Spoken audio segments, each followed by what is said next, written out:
gek teko kon ndi to, Dik? Aku mau Pak no. Heeh. Eleh kene maratawa mulia nek acara iki. Cara apa? Eleh ya nganu, sewon-sewon. Maksudnya sewan-sewan apa andum duit sewan-ewan ngono ya? Maksudnya sewon-sewone ya nengeri kae mbokdeku kuwi sira enek iki pendak 1000-ne, 1000 harine ngono lho Pak no. Oh, maksudmu kirim donga pas iki mang 1000 dinane. Heeh. Ngono lho. Sarehne aku kuwi ya dapuk didadekne kepala keluarga dadi wong tuwek nek kono. Ya penerima tamu, dadine aku wis mesti hadir ngono lho. Ngono ya Dik. Penerima tamu. Dudukne cara Jawa apa ngaji cara anu ngono kuwi tahlil ngono. Ya tahlil to Pak no kono kan ya wong kaum kabeh to. Ya cuma mak aku tok sing rada nganu kuwi. Sulaya dhewe. Dadi ana mang dapukmu ya babailon kuwi. Iya kuwi lho. Cuma kemenangane untuk mangan bangga. Alah Padha kancane. kancane mangan jemengan ngono to Pak no. Mulai kancane soto awakmu ya soto. Piye? Makne apa? Soto no ya. Kancane ra dipikiri. Eleh aku mau mek bagian sak piring ya ngono ae. Ya cut. Soto ayam berdaging. Ya ayam Pak no, daging ra mampu. Mendina selamatan terus sih mari. Kayak tuh hari-hari iki banyak pertumbane awakmu kok nyelot lemu ngono. Rada kopen ngono maksudmu rada amis-amise ngono ta. Penampilane panggah klimis ya ngono iki. Biasane sego rames saiki soto. Soto. Ya ngono rames. Pak no. Kucing sama nunggoni Pak Tuk berburu. Pak, engko gek ngantongi belung. Paling ngambuku kok soto kok ya paling. Bendino wis go rames kuwi Pak no. Lah ya rames maksudnya gak mesti kadang neras kadang ya wadang. Lah mang ya blendrang terong kok Pak no mang. Layak to mang ditore mas tak sowang sama wajahmu kok alum. Lah ya blendrang ora iki. Tibae ning Nek nek terong. Yo Mas. Ya mes noteti. Tak kira pelati dibane pelatine terong. Lah ngiring sireng ngono ya Pak no. Malah aku mang to mek dikelakne jangan bening. Jangan bening iki piye Pak no maksudnya banyu karo larangan ngono to jangan bening kuwi. Ya darane bening kira-kira ya banyunya to, Dik. Lah ya karo larangan ngono. Kaya larangan langi ngono kae jenenge. Ya tekelapruk. Ele yo diterima Pak no. Pancen yo kahanan ngene iki nyambut gawe yo sepi. Ya arepe ngetokne kerenge ya ora blonjol. Lah Tinggi iya. tangu kereng apa? Yo malih kerenggosan kuwi. Ya pokoke apa enake. Lah ngene sesuk ya rono neh, Dik. Sesuk yo gak nek Pak no sumben nah. Wis arepe melok ya Pak no. Yo malam Jumat kuwi Ngono nah. ya soto neh. Soto terus Pak no, sing rada mayar kok. Gampangane tukane wasak kilo lah diruwirisi karo pemes iki rada cilik-cilik kan tipis-tipis nek kan malah iso babar. Ngono to. Akhire duduhe sing akeh Iku ngono. banyune sak gontong iki kabeh. Wis ngono kuwi. Mudah ditiduk kecopak. Ya ampre babare ya Pak no. Iwake ngelangi. Tapi kan mambu amis. Iya. ngono lho. Lek mambune panggah. Ngelangine kuwi. Temen-temene nek kuali diculi wak ndendeng loro nek ya wis amis. Pokoke rajangane gubus karo capare akeh ngono lho wis anu ta wong dingone kuwi. Weh, demang ya. Ya aku sing tak gumuni delek wong-wong kuwi iso mbantu ndongakne sing mati. Lek koyo awakmu apa ya iso? Aku teh Oh. eleh ya rubuh-rubuh gedang Pak no ngene iki. Kancane jendit ya melok jendit, kancane ngadeg ya melok ngadeg. Engko kancane ngantuk ya melok turu ngono tok lah aku iki. Iki jenenge babae Ini babae lon ape piye neh to. Dadi sing rugi bangga sing derajat aku. Iya to. Ya salah kok ngundang aku. Nambahi mangane tapi ora gunane ngono. Dungane ra mlebu Iya. blas kuwi lho Pak no. Kuwi dede nek kono ngantuk aku buklotak digero atane. Kaya segone metu iki. Ya aji mumpung iki kesempatan enak amis-amisan ngono gayane turu kowe kletek. Ya. Aku ndang jelalak. Yang moto iso padang nembane ya ta. Iya, bar mangan amis-amisan jane Pak no. Nah iya. Ya saiki mambu soto ora ya lek pas ngono kuwi dalan arep tuku dhewe duwe endi. Lah iya, mancing-mancing ora enek wong ngongkon. Lah ngono kuwi. Ayo to budale gentuwi sampe bondo kethu karo. Samaan soto. mulai kentune jek utuh, taruhe jek utuh. Mulane kowe belajar ngene Pak No, nemen-nemene awak meranti dhuwit enek nganu tanggane enek wong ngajekne ya melok-melok nek kuwi mesti kuwi genah positif lah awakmu ndonga kuwi Diundang langsung ora oleh niku berkah. lho Pak Tuk. Sebabku modal sarung karo Ketu. Diundang buka kuwi. Lah ora diundang lek nek ngono kuwi ora mungkin lek ditolak ora Mosok wis teko mungkin. kono arep kon mulih yo ora mungkin. Ora mungkin, mungkin ya. gak mungkin. Mangga. Semanggane Pak. Wah awake dhewe kan yo Kaum.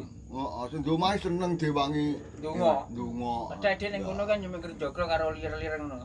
Dongane wong sitok karo dongane wong 10 mandi wong 10. Dadi semakin banyak sing dongane semakin mandi. Oh.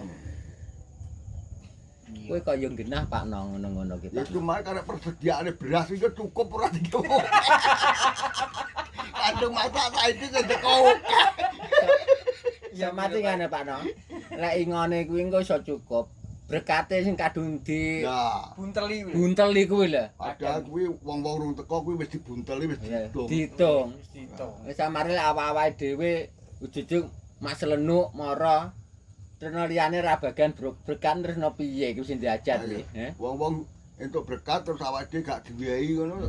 Awake dhewe gak apa-apa tapi sing di omah isin lho Ya ya. panggah isin lho Pak No ngono kuwi. Wong mulih ora digawani kancane digawani yo. Awake dhewe nemen-nemene dingoni tok nek kono wis seneng. Rumangsa isine piye ta? Oh, aku diwangi ndongakne. Nyapa te wong kemeng kok ora tak gawani berkat. Ya. Apa lek ku gawe berkat apa kurang apa piye? Ora ngerti awakmu ora diundang iki blayaan mara kuwi Pak No asline. Judule tamu tak diundang. Ora njuk blayaan ae. Malah ngrusak tatanan.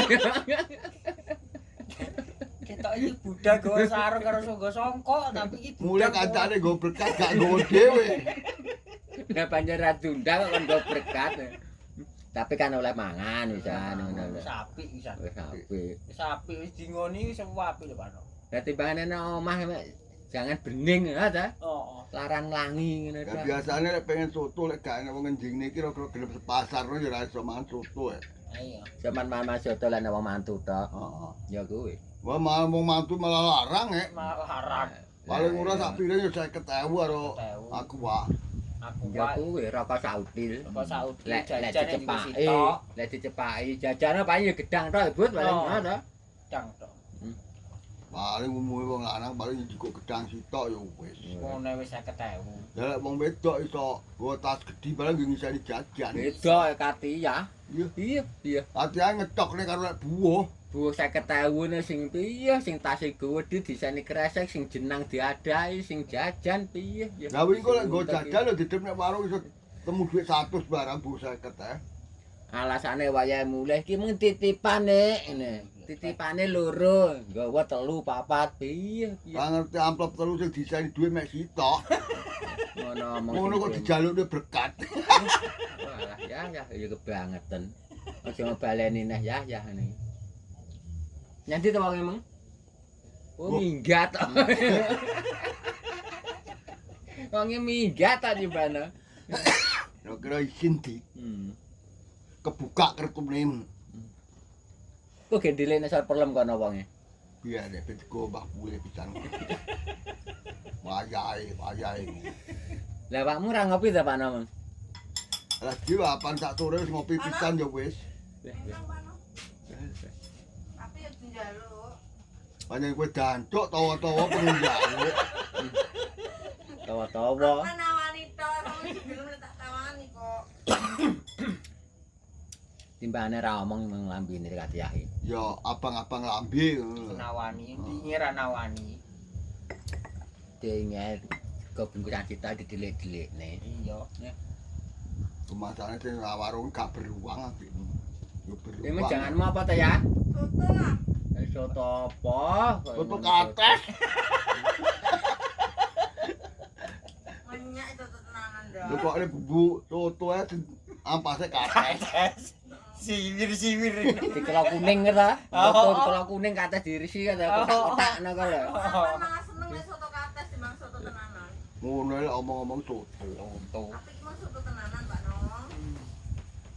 Dadi aku mengke roh lah, aku gawe kethu karo sarung awakmu no pengen. Kae genaman soto aku ya tak tuku ngono apa piye. Kira-kira tak saingane. Alah nyoto ya badok di apa ngancah nyiprat nang awake dhewe tadi.